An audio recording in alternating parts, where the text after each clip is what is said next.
Welcome to your Tuesday Sport Rep Show, where we'll be unpacking the latest sports news in and beyond Namibian borders. My name is Jesse Jackson Kauraifa, and I will be your host for the next 25 minutes or so as we look at the latest news that are making headlines, of course, in the country and outside. And now for the latest on the hit list.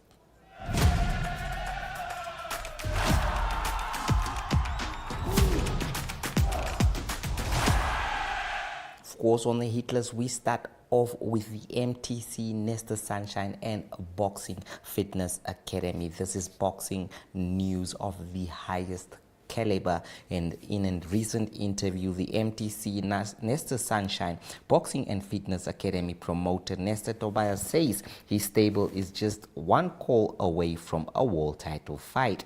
The promoter is confident that Japan's superstar Naoya Inoue, the unified super bantamweight champion of the WBO, WBC and IBF, will not evade facing the WBO African IBF title holder Philippus Energy Ngitumbwa. Tobias says the Japanese camp has been elusive in terms of accepting a fight between their boxer and Ngitumbwa.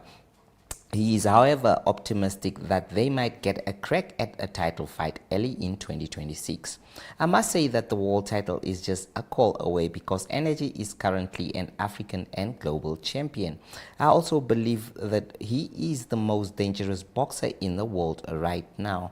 The champion he wants to face next has been busy and will be busy until the beginning of next year, and that is why it is a bit difficult for us to have that fight this year, Tobias said.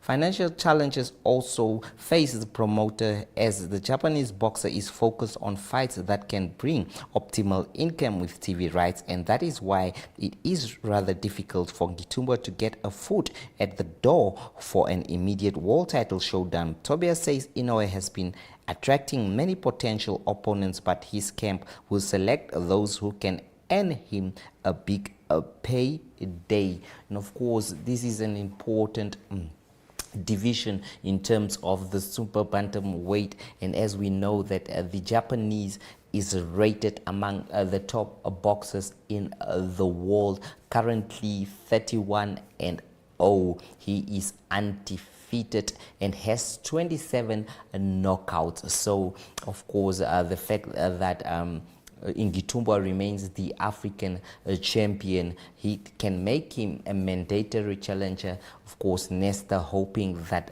this can happen sooner or later so that he can rumble with the Japanese, who is still undefeated. And he, bookmakers and everyone has linked him to the likes of Mayweather. He is standing up there, although in a different division. The likes of Terence Bud Crawford and all that are in the same category as the Japanese boxer. So what a fight it will be for Ngitumbwa if it definitely takes a place. And now on to some football news. Of course, the Namibia Football Association today announced the appointment of Leslie Lucky Kakuva as the new head coach of the senior women's national team, the Brave Gladiators. In a statement today, the association revealed that Kakuva will be replacing Woody Jacobs, who resigned as head coach in April. The former Orlando Pirates coach is now tasked with preparing the senior women's national team for the crucial Women's Africa Cup of Nations WAFCON second round qualifiers. The Brave Gladiators are pitted against African powerhouses Zambia in October in an important qualifiers. The NFA Interim Secretary General Cassius Moeti expressed confidence in the appointment of Kakuva. He said that the NFA trusts in the experience and football education of the new men.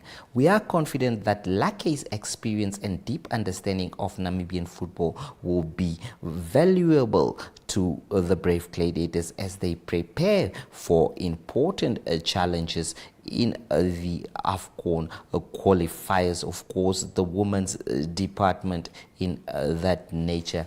And now I've known Lucky Kakuva, he has been Premier League coach like for Orlando Pirates, somebody who has dealt with the youth as well as the Escavier team. He finished second place as a coach with the Escavier under 19 team back in 2024, and was also a winner with the under 21 teams of the Bank Windhoek Ramblers under 21 tournament that took place about 3 months ago. So there is no doubt that Kakuva is going to be a very important figure in terms of coaching the brave gladiators in that. Now, Namibia's Paralympics, Chris Kinder, the reigning 400-meter T11 world champion, has expressed confidence in his preparations for this year's World Para-Athletics Championships in New Delhi, India. He is part of an 8-member Namibian team that arrived yesterday and began training today ahead of the competition, which runs from Sunday until the 5th of October. Let's hear from Chris Kinder. This is Chris Kinder, 400-meter reigning world champion. I do the 400 and the 100-meter too. And yeah, preparations towards the games was quite some hurdles, but we are trying to get big as possible. And so far, yeah, when we go to India on our second day of training, I mean, it's quite hot, but we are coping with everything, yeah. And yeah, the starts for the 100. It's quite going good, so I feel I'm ready. The body is a bit still trying to get its place back, quite according to the rest, but the mind is where I want it to be. So yeah, I would like to say, I mean, there are so many people with a disability in our country, but I'm so fortunate and grateful to our government and coaches.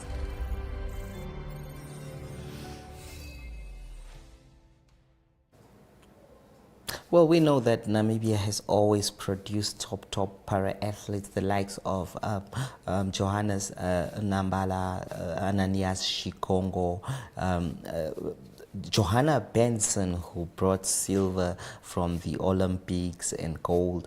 Of course, these athletes have always thrived at such competitions. So we wish them the best of luck at the World Paralympic Championships, which just follows after the World Athletics Championships concluded recently in Tokyo. We will now move over to the marketplace, and after that we return with our segment, our Tuesday favorite, the Golden Oldies.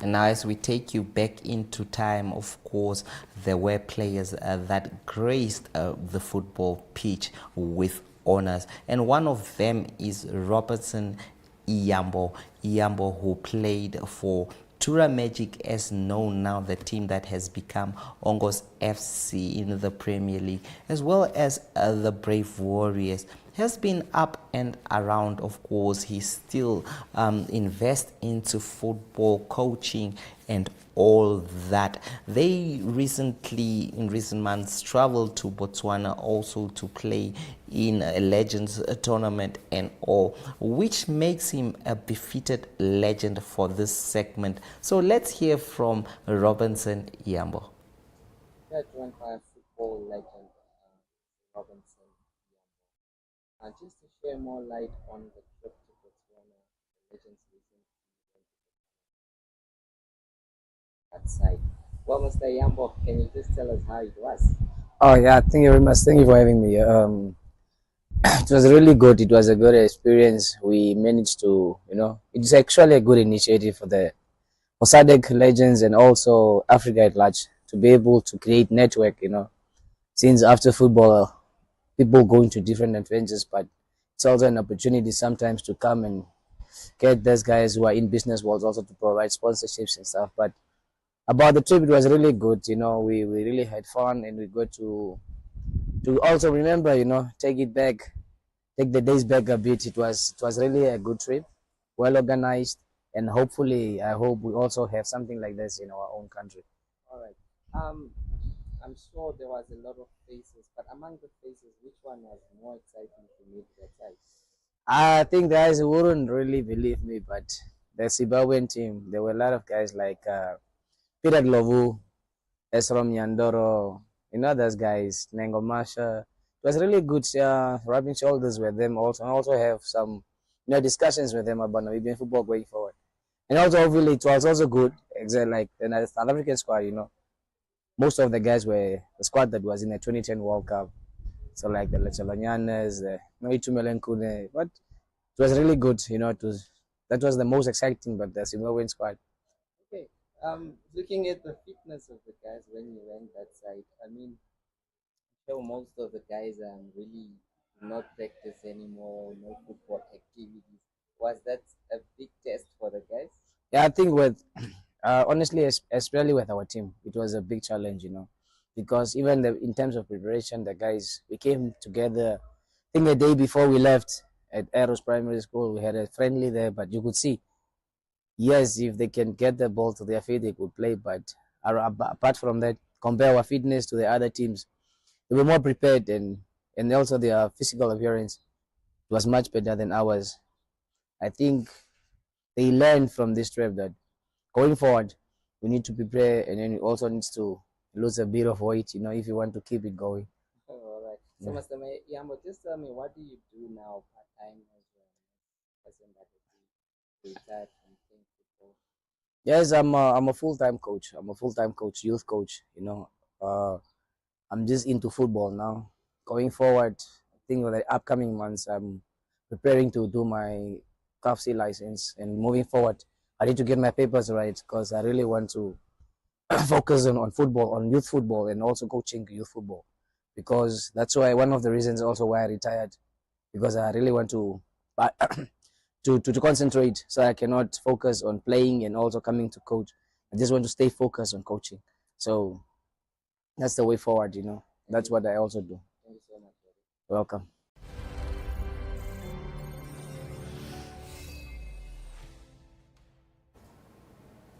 Well, Rob, I hope everything is going well in life there, and of course, you are putting back those skills into the new generation of footballers.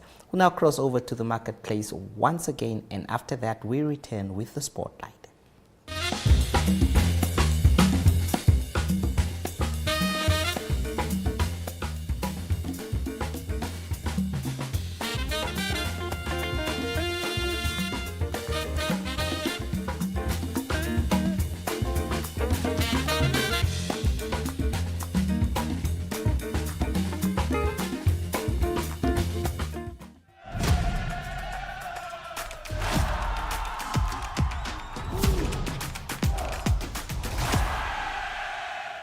Now, yesterday we put much focus on the big games, the Gold Premier League games of the rugby that took place over the weekend. Of course, we saw the action, the drama, thrills, and spills. However, we couldn't see one of the important matches. Of course, it's also very important. That was between the Falcons, of course, and the Dolphins. It was an important, epic 29-28 victory, a very close match, and that's our spotlight for today. So let's enjoy those highlights of that game.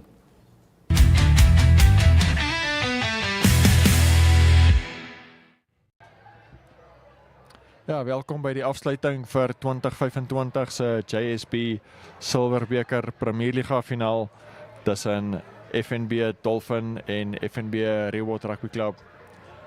Dit was Rio Falcon, althans Rio Falcon wat die dinge geopen het met strafskop deur hulle heel agter Wesley Haukongu om die voortou dan te neem met 3 punte teenoor 0. Zyno van Wyk was 'n groot faktor gewees vir Dolphin met sy skopskoen, sy eerste strafdoel waarmee hy geslaag het so na 18 minute se spel om die sake dan gelyk op te maak, 3 punte elk. En hierna was dit dan die eerste wedstryd, die eerste 3 van die wedstryd wat Rio Falcon gedruk het, Dylan Kaman wat die bal aan die hande gekry het na Julian Bekes en hy stuur daar vir Matthew van Wyk, hulle regtervleuel met die kopskerm vir 'n 3 onder die pale en Wesley Haukongu wat geslaag het met die doelskop voor die pale en dit was dan 10 punte teenoor 3 in daai stadium in die guns van Rio Falcon. Zyno van Wyk met nog 'n strafdoel en die telling dan gekrimp na 10 punte teenoor 6. Dylan Kaman, goeie wedstryd gehad vir Rio Falcon en dan 'n dwarskop hier so deur sy loskakel Brian Beyer binne toegevoer met 'n binne aangegee dan na JP van Wyk toe, maar die fluitjie wat geblaas het en hierso dan Dolphin op die aanval met hulle skramskakel wat wag vir die bal, Brendan Brendel en dan hierso deurgebreek deur El Marco Bekes, gewese Namibië se 7 speler wat vir Dolphin speel, gaan druk agter die pale en daar so sien ons dan 'n rooi kaart wat Dolphin dan reeds in daai stadium gekry het vir hulle slot, Jerome Schumann van die halflyn af, 'n lang skop daar so deur Zyno van Wyk wat nie die kol getref het nie en hierso 'n lang loopie deur Rio Falcon se buite senter JP van Wyk klop 'n man en vind dan ondersteuning van die nommer 11 Jalen Carew wat onder die pale gaan oorduik vir 'n netjiese 3 vir Rio Falcon. Dylan Kaman wat die skopwerk dan daar oorgeneem het en slaag met die doelskop om Rio Falcon se telling dan rustig te maak, 17 punte wat hulle mee voorgeloop het teenoor die 13 van Dolphin Rugby Club. Zyno van Wyk met nog 'n strafdoel vir Dolphin het dan die telling laat krimp na 17-16 toe. En hierso Julian Bekes en sy sentermaat wat daar deurglip, JP van Wyk, gee vir die regtervleuel Matthew van Wyk vir sy tweede 3 in die wedstryd, gaan duik hy oor daar in die doelgebied van Dolphin. Sari Ugwanga, hy is agterna aangewys as speler van die wedstryd vir hierdie finaal. En verandering van rigting daar deur Dylan Kaman en hy dryf oor die doellyn vir 'n 3 vir Rio Falcon wat hulle voorsprong dan vergroot om uiteindelik dan die wedstryd 'n bietjie weg te vat van Dolphin of so het dit gelyk in daai stadium 29 teenoor 26 in daai stadium, maar Dolphin het nie gaan lê nie, hulle teruggekom met sterk spel en dan hierso hulle nommer 1 voorryman Ouboer Gainup wat 'n 3 gaan druk het. Hy was ook in die eerste helfte wat hy in die koelkas was met 'n geel kaart.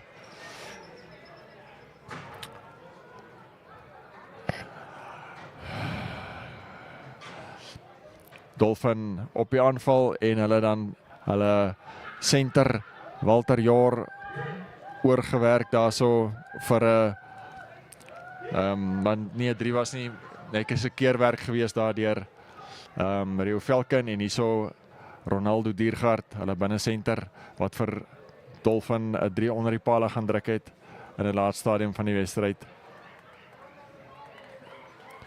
Maar ongelukkig vir Dolphin eindig hulle dan met nederlaag van 28 teenoor die 29 van Rio Falcon. Daai titel wat dan Rio toe gaan. Die prysgeld wat dan vir hierdie wedstryd uitbetaal is $35,000 Namibiese dollar vir die wenspan Rio Falcon en $25,000 Namibiese dollar wat dan Swakopmund toe gaan saam met Dolphin Sportlab vir 2025 se JSB Silver Cup premierfinaal.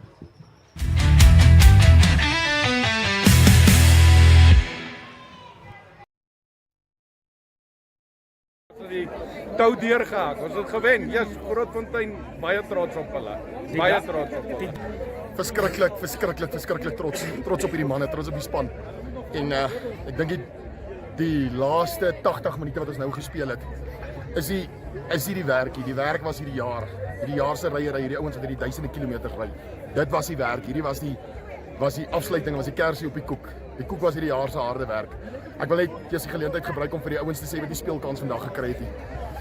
Dis maar hoe dit werk as die dinge begin groot raak. Daai ouens net so goed. Hy moes daar gewees. As hy daar was, het ons ook gewen. Dis die ouens wat die eintlike werk insit en ek wil net hierdie medalje en alles opdra aan sulke ouens. Daai ouens wat agter die skerms die werk insit en die werk insit en wat nie shy nie. Maar sonder hulle kan ons nie 'n jaar deurgaan nie. Jy moet nou gou hier op jou voete 'n nuwe antwoord uitdink oor wat maak Grootfontein lekker. Wenners maak dit lekker. As kopskoen het jy hom spesiale politoer of dabben Ja, of nee, iets gegee. ek het hom mooi afgepolish hierdie week. Ek het hom mooi behandel hierdie week, so ek het hom aangestel. Ja. Say hi guy. Say hi guy, baby gold medal. Really boy. Say JSB Butaki. Hoe voel hy oor hierdie wen? He's happy, maar hy's nog eens bietjie sad.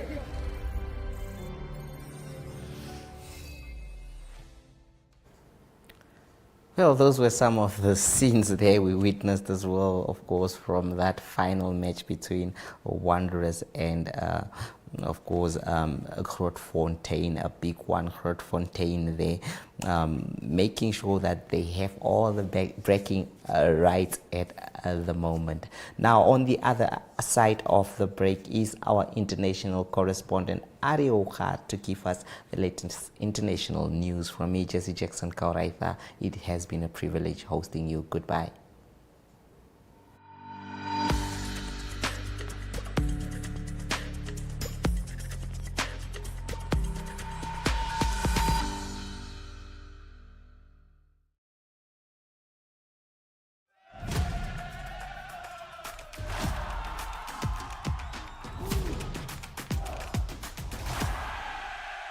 Good day everyone, time for international sports news and starting off with soccer news first. It was the Ballon d'Or, that is a prestigious competition or awards that was done and completed in Paris, and the two winners this year in the men's division, it is PSG Paris Saint-Germain Ousmane Dembele, he's the winner, and in the women's side it was Aitana Bonmati, she's from Barcelona, the third year in a row that Bonmati won the prestigious Ballon d'Or for the women, and that is for achievements in world football across all competitions.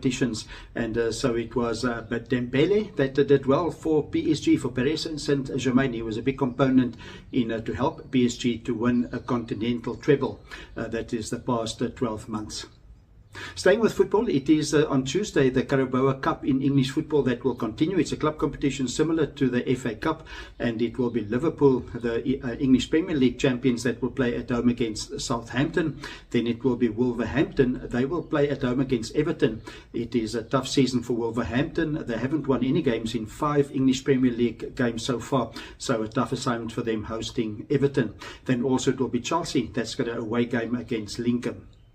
Moving on to tennis news, it is a team competition. It is a prestigious team competition. It is Team World that played against Team Europe, best the men's tennis players in the Laver Cup, and the Laver Cup this year won by Team World, and it was clinched in a final singles match, and that was Taylor Fritz of the United States that beat Alexander Zverev of Germany by 6-3 and 7-6. That was enough for a 15-9 win for Team World. And earlier Fritz also did well. He was the hero of the team. He also beat Carlos Alcaraz in one of the earlier games. So a great performance by Team World, beating Team Europe by 15-9.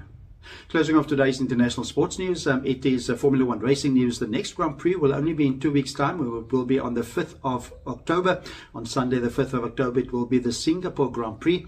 And at the moment, it is still Oscar Piastri leading. He did not have a good Grand Prix. The past one at Azerbaijan, he did not finish. He actually crashed out on the first lap. So he's got 324 points, and followed by his teammate Lando Norris on 299, with Max Verstappen that won the past weekend at Azerbaijan. He's on 272.